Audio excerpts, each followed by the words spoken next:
जय श्री राम बच्चों, सरस्वती क्लासेस की ऑनलाइन कक्षा में मैं अंजलि तिवारी आप सभी का बहुत बहुत स्वागत एवं अभिनंदन करती हूँ। बच्चों, कल वाली कक्षा में आप सबने समास का अर्थ, समास की परिभाषा तथा समास के प्रकारों को देखा था। आज की इस वीडियो में हम लोग अव्ययी भाव समास को देखेंगे। अव्ययी भाव समास क्या होता है, अव्ययी भाव समास की परिभाषा क्या होती है तथा अव्ययी भाव समास के कुछ उदाहरणों को भी हम इस वीडियो में देखेंगे। तो आइए जानते हैं कि अव्ययी भाव समास क्या होता है। बच्चों, आज का हमारा टॉपिक है अव्ययी भाव समास। अव्ययी भाव समास से संबंधित कई प्रश्न परीक्षाओं में कई बार पूछे गए हैं, तो आप इसे ध्यान से पढ़िएगा बच्चों। ये अगर आप इस वीडियो को आद्यंत देख लेंगे तो आपको अव्ययी भाव समास टॉपिक पूरा एकदम अच्छे ढंग से क्लियर हो जाएगा और आप कभी भी समास से संबंधित प्रश्नों को कभी भी गलत नहीं करेंगे। जितने भी अव्ययी भाव समास से संबंधित प्रश्न होंगे उन्हें आप नहीं गलत करेंगे। तो बच्चों, आइए देखते हैं इसकी परिभाषा क्या है। जिस समास का प्रथम पद या पूर्व पद अव्यय हो, अर्थात जिसमें प्रथम पद प्रधान हो, उसे अव्ययी भाव समास कहते हैं।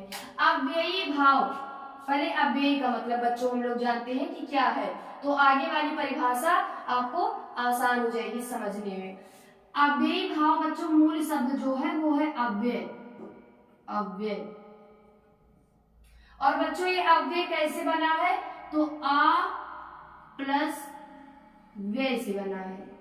आ का मतलब हम लोग निषेधात्मक रूप में ले लेंगे, आ का मतलब नहीं, और व्यय का मतलब होता है खर्च करना, अर्थात जो खर्च ना हो, जो व्यय ना हो, यानी जिसमें से हम ना तो कुछ निकाल सकते हैं और ना तो कुछ अलग से लाके हम जोड़ सकते हैं, वो हमेशा एक जैसा रहेगा, हमेशा यथावत बना रहेगा, उसे हम बोलेंगे अव्यय।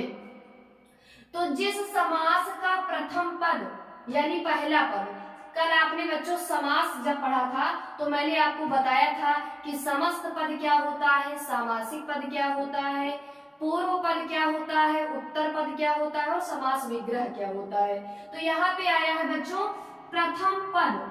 प्रथम मतलब पहले वाला, जिसे हम पूर्व पद भी कह सकते हैं।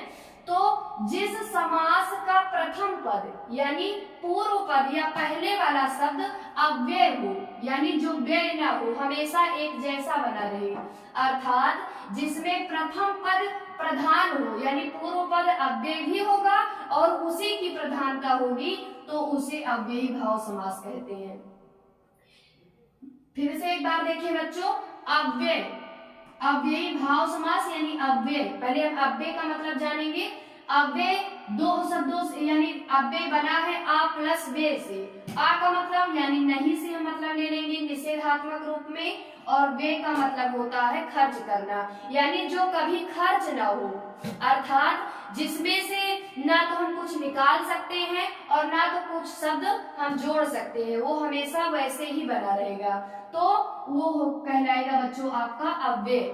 अव्यय जो होता है बच्चों वो अविकारी शब्द होते हैं, अर्थात जिनमें विकार नहीं होता, जिनमें परिवर्तन नहीं हो सकता, वो अविकारी शब्द कहलाते हैं। तो अव्यय जो आपका है वो अविकारी शब्द है। बच्चों, जब शब्द विचार आप पढ़ेंगे तो उसमें आप पढ़ेंगे प्रयोग या रूप के आधार पर शब्द दो प्रकार के होते हैं। एक तो होता है विकारी शब्द और दूसरा होता है अविकारी शब्द। विकारी शब्द यानी जिसमें विकार हो या परिवर्तन हो सके, जिसमें जिन शब्दों में कारक, लिंग, वचन आदि के आधार पर उनमें परिवर्तन किया जा सके, वो विकारी शब्द होते हैं। विकारी शब्द में आपके कौन कौन आएंगे, जैसे संज्ञा हो गया, सर्वनाम, क्रिया, विशेषण, ये चार आपके आएंगे विकारी में। और अविकारी में आप अव्यय आपका किस लिए आएगा, वो आएगा आपका अविकारी में। अव्यय ऐसे शब्द होते हैं जिनमें ना तो कारक के अनुसार परिवर्तन किया जा सकता है, ना ही लिंग के अनुसार, ना ही वचन के अनुसार, यानी इन पर किसी का भी प्रभाव नहीं पड़ेगा, ना तो कारक का, ना लिंग का, ना वचन का। यानी जो अव्यय होते हैं वो अविकारी होते हैं, अविकारी शब्द होते हैं। अव्यय कैसे शब्द होते हैं बच्चों, तो वो होते हैं अविकारी शब्द, अविकारी शब्द। अविकारी, विकार का मतलब बच्चों परिवर्तन या दोष, जिसे हम मान ले। आ मतलब यहाँ भी हम निषेध के अर्थ में ले लेंगे, यानी नकारने के अर्थ में। तो अविकारी, जिनमें कोई विकार ना हो, तो वो अविकारी शब्द कहलाते हैं। विकार यानी जिसपे ना तो कारक का कोई प्रभाव पड़े और ना ही लिंग का और ना ही वचन का, यानी जो अविकारी शब्द होते हैं उनपे ना तो कारक का प्रभाव पड़ेगा और ना लिंग का ना वचन का, अर्थात चाहे वो स्त्रीलिंग में प्रयुक्त हो तब भी वैसे रहेंगे, चाहे वो पुल्लिंग में प्रयुक्त हो तब भी वैसे रहेंगे। जैसे फॉर एग्जाम्पल के लिए एक हम लेते हैं छोटा सा एक उदाहरण, जैसे राम धीरे धीरे चलता है, राम धीरे धीरे चलता है। तो यहाँ पे बच्चों यहाँ पे राम धीरे धीरे चलता है, तो बच्चों देखिए यहाँ पे ये धीरे धीरे जो है ये अव्यय है। राम धीरे धीरे चलता है, ये धीरे धीरे क्या है बच्चों, अव्यय है। अर्थात यहाँ पे आप देख सकते हैं राम क्या है बच्चों, ये पुल्लिंग है, यानी राम कहने से पुरुष जाति का बोध होता है, यानी पुरुष है राम एक, तो ये पुल्लिंग है। अब ये पुल्लिंग है तब भी राम धीरे धीरे चलता है, तो धीरे धीरे ही रहेगा ये लिंग के अनुसार बदलेगा नहीं, अर्थात ये अविकारी है, यानी राम धीरे धीरे चलता है। अब यहाँ पे हम सीता लिख दें, सीता धीरे धीरे चलती है, सीता धीरे धीरे चलती है।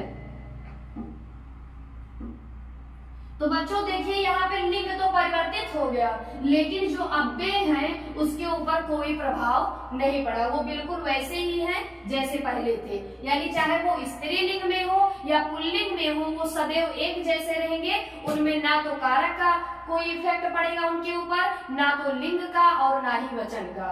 तो अभी आपने देखा बच्चों कि ये अव्यय जो होता है ये अविकारी शब्द होते है, यानी हमेशा एक जैसे रहेंगे, उनके ऊपर कोई किसी भी चीज का प्रभाव नहीं पड़ेगा, चाहे वो कारक का हो या लिंग या वचन, किसी का भी प्रभाव नहीं पड़ेगा।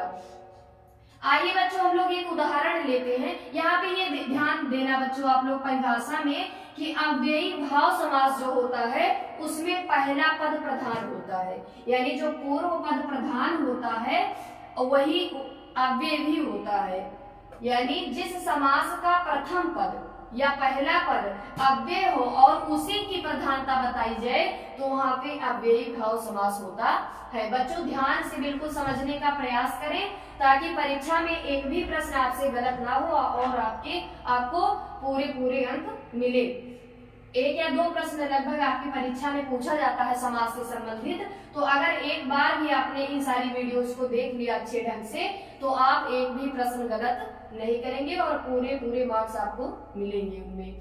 तो आइए एक उदाहरण लेते हैं हम लोग छोटा सा, जैसे एक उदाहरण है आजन।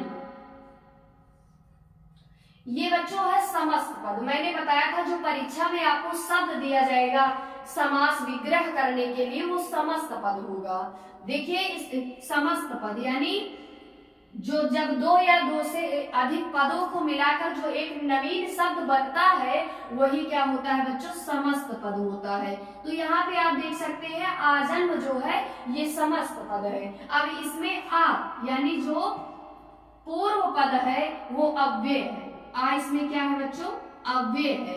आजन्म इसका विग्रह होगा जन्म से लेकर, जन्म से लेकर, आजन्म मीन्स जन्म से लेकर।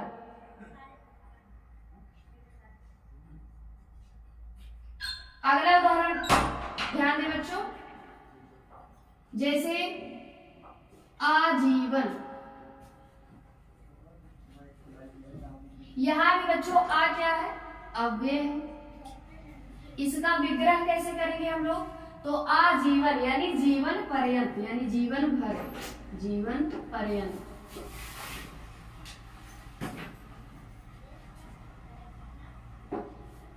अगला उदाहरण है बच्चों यथाशक्ति, यथाशक्ति। तो यहाँ पे यथा क्या हो जाएगा बच्चों, यथा यानी पूर्व पद, ये अव्यय है। अव्ययी भाव समास में पहला पद जो होता है बच्चों वो अव्यय होता है, यानी उसमें किसी भी तरह का कोई भी परिवर्तन नहीं हो सकता है, ना उसमें से हम कुछ निकाल सकते हैं और ना ही हम उसमें कुछ ऐड कर सकते हैं। तो यहाँ पे बच्चों आप देख सकते हैं यथाशक्ति, ये क्या है, समस्त पद है। बच्चों परीक्षा में कई तरह से प्रश्न पूछता है, जैसे अगर आपको समस्त पद दिया है तो आपको उसका विग्रह बताना होगा किस तरह से होगा और उस समास का नाम बताना होगा, या फिर अगर आपको विग्रह दिया है तो आपको समस्त पद बताना होगा और उस समास का नाम लिखना होगा। तो यहाँ पे आप समस्त पद को भी ध्यान में रखें और विग्रह उसका कैसे होगा इसको भी ध्यान में रखें। तो यथाशक्ति बच्चों, यथा इसमें क्या है, अव्यय है यथा, और इसका विग्रह जो हम करेंगे शक्ति के अनुसार, यथाशक्ति यानी शक्ति के अनुसार, शक्ति के अनुसार। एक उदाहरण और लेते हैं बच्चों, यथाक्रम, यथाक्रम इसी से मिलता जुलता है, यथाक्रम। यहां भी यथा क्या हो जाएगा बच्चों, अव्यय हो जाएगा, और क्रम यानी यथाक्रम क्रम के अनुसार, क्रम के अनुसार।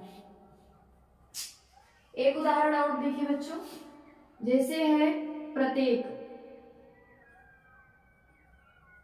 तो यहाँ पे बच्चों प्रति क्या हो जाएगा, अव्यय हो जाएगा, और प्रत्येक यानी हर एक या एक, इसका विग्रह चाहे हम हर एक कर दें या फिर एक कर दें, बात एक ही है,